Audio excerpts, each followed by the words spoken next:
ఓ ఆత్మీయ బంధం కలిసింది. 5 ఏళ్ల క్రితం తప్పిపోయిన మహిళ మానసిక స్థితిని జయించి కుటుంబ సభ్యుల చెంతకు చేరింది. తిరిగి రాదనుకున్న కుమార్తె ప్రత్యక్షమవడంతో ఆ కుటుంబీకుల ఆనందానికి అవధులు లేవు. ఈ అపూర్వ కలయికకు హైదరాబాద్ కస్తూర్బా గాంధీ ట్రస్ట్ వేదికగా నిలిచింది.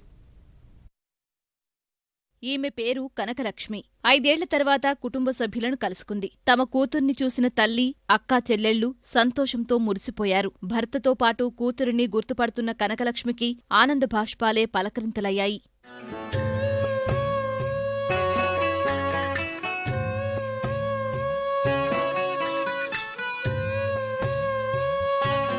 మెదక్ జిల్లా చేగుంట మండలం చిట్టోజిపల్లికి చెందిన కౌసల్య 4వ కుమార్తె కనకలక్ష్మి. శ్రీకాంత్ అనే యువకుణ్ణి ప్రేమించింది. పెద్దవారి ఇష్టంతో పెళ్లి చేసుకుంది. ఓ బిడ్డకు జన్మనిచ్చాక కుటుంబ సమస్యలతో సతమతమైన కనకలక్ష్మి మానసికంగా కుంగిపోయింది. ఓ రోజు ఆటోలో ప్రయాణిస్తూ భర్త ఊరైన చిన్నశంకరంపేట సమీపంలోని సేర్పల్లికి చేరుకున్న తర్వాత తప్పిపోయింది. కళ్ల ముందే మానసిక స్థితి సరిగా లేని కూతురు మాయమైపోవడం తల్లిని తీవ్రంగా కలిచివేసింది. కనకలక్ష్మి తప్పిపోయి 5 ఏళ్లు గడిచిపోయాయి.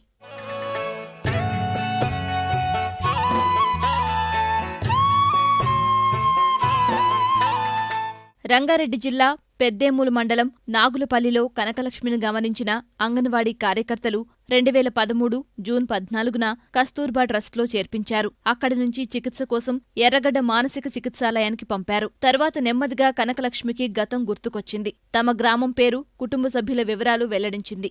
ఈనాడు ఈటీవీ సహకారంతో బంధువులను కలుసుకోగలిగింది. పేపర్లు రాసేసి అంటేసిన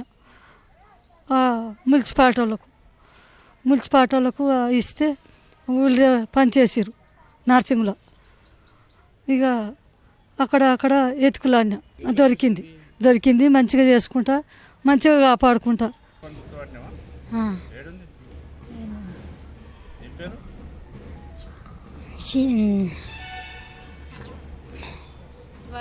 వర్ష గింతుండే మాకు చాలా సంతోషంగా ఉంది. అలా భర్త పాప వాళ్ళ దగ్గర సంతోషంగా ఉండాలి అంతే.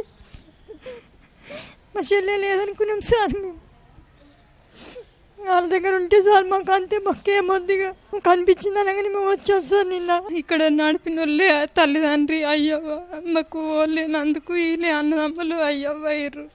నమస్తే మేడం, మా చెల్లెని కాపాడారు. చాలా మాకైతే ఆ అమ్మాయిని ఇంటిగ్రేట్ చేయడం చాలా ఆనందంగా ఉంది. కాకపోతే ఒక రకంగా ఏంటంటే ఇన్ని రోజులు 4 సంవత్సరాలు మాతో కలిసి మాకు కూడా ఒక అనుబంధం పెరిగింది కాబట్టి అయ్యో మన మధ్య నుంచి వెళుతోంది అని మనసు మూలలో బాధ ఉంది. కానీ బట్ వెళ్ళటం అనేది ఒక మంచికే జరుగుతోంది అనేది మాత్రం ఆనందంగా ఉంది. భార్య తిరిగి రావడం వల్ల తమ కుటుంబంలో మళ్లీ సంతోషాలు తిరిగొచ్చాయని భర్త శ్రీకాంత్ సంతోషం వ్యక్తం చేశాడు.